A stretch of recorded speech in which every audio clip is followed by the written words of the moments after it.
Assalamualaikum warahmatullahi wabarakatuh. Alhamdulillah wassalatu wassalamu ala Rasulillah wa ala alihi wa sahbihi ajma'in. Wa ba'da.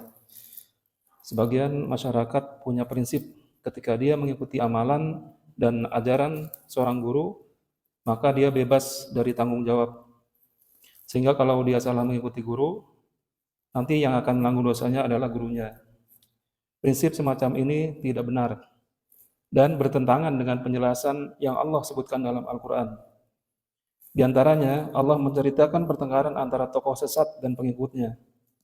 Qalat ukhrahum li'ulahum rabbana ha'ula'i adalluna fa'atihim azaban zi'fan minan nari qala likullin zi'fan walakin la ta'lamun. Apabila mereka masuk neraka, semuanya berkatalah orang yang masuk neraka belakangan kepada orang yang lebih dahulu masuk neraka.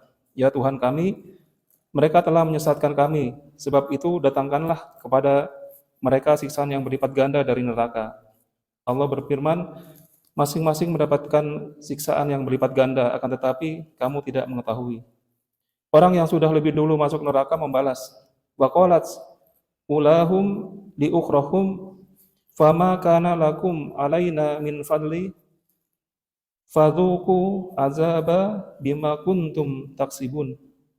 Dan orang yang masuk neraka lebih awal berkata kepada orang yang masuk belakangan, kamu tidak mempunyai kelebihan sedikit pun atas kami, maka rasakanlah siksaan karena perbuatan yang telah kamu lakukan. Quran Surat Al-A'raf ayat 38-39. Kita bisa lihat mereka saling menyalahkan dan bahkan meminta kepada Allah agar siksaan kawannya ditambah. Allah juga bercerita penyesalan sebagian penduduk neraka karena mereka mengikuti tokoh yang sesat. Wa yauma ya'dulu zalimu ala yadihi yaquli ya laitani takhudhu ma arasuli sabila ya wailata laitani lam attakhidhu fulana khalila laqad azallina an zikri ba'da iz ja'ani wa kana syaitanu lil insani khadzula. Ingatlah hari ketika itu orang yang zalim menggigit dua tangannya seraya berkata, aduhai kiranya dulu aku mengambil jalan bersama-sama Rasul, kecelakaan besarlah bagiku kiranya aku dulu tidak menjadikan si fulan itu teman akrabku. Sesungguhnya dia telah menyesatkan aku dari Al-Quran ketika Al-Quran itu telah datang kepadaku. Dan adalah syaitan itu tidak mau menolong manusia. Quran Surat Al-Furqan ayat 27-29. Kita bisa perhatikan penyesalan mereka di hari kiamat hingga mereka gigit jari. Mereka menyesal mengapa dulu mengikuti guru yang sesat itu. Padahal sudah datang peringatan yang sangat jelas yang menunjukkan kesesatannya. Karena itulah semua mukmin menyadari mengambil sumber ilmu akan dipertanggungjawabkan di hadapan Allah Subhanahu wa taala. Prinsip apapun yang terjadi sudah ditanggung guru, harus ditinggalkan.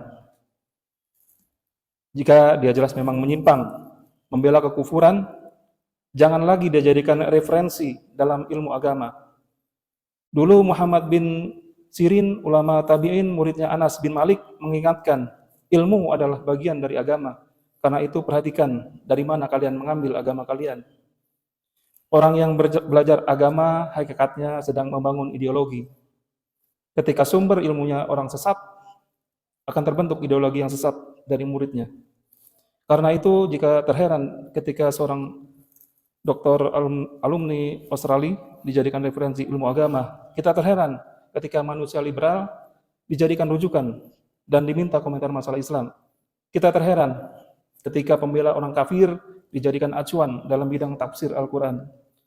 Betul apa kata Nabi SAW akan datang kepada manusia tahun-tahun penuh penipuan. Pendusta dianggap benar, sementara orang yang jujur dianggap dusta. Pengkhianat diberi amanat, sedangkan orang amanah dianggap pengkhianat. Pada saat itu, Ruwaibidah angkat bicara. Ada yang bertanya, apa itu Ruwaibidah? Beliau menjawab, orang bodoh.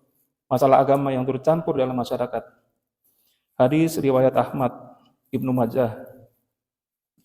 Ya Rob, ampunilah kami dan selamatkanlah umat ini dari penyimpangan para tokoh-tokoh yang sesat.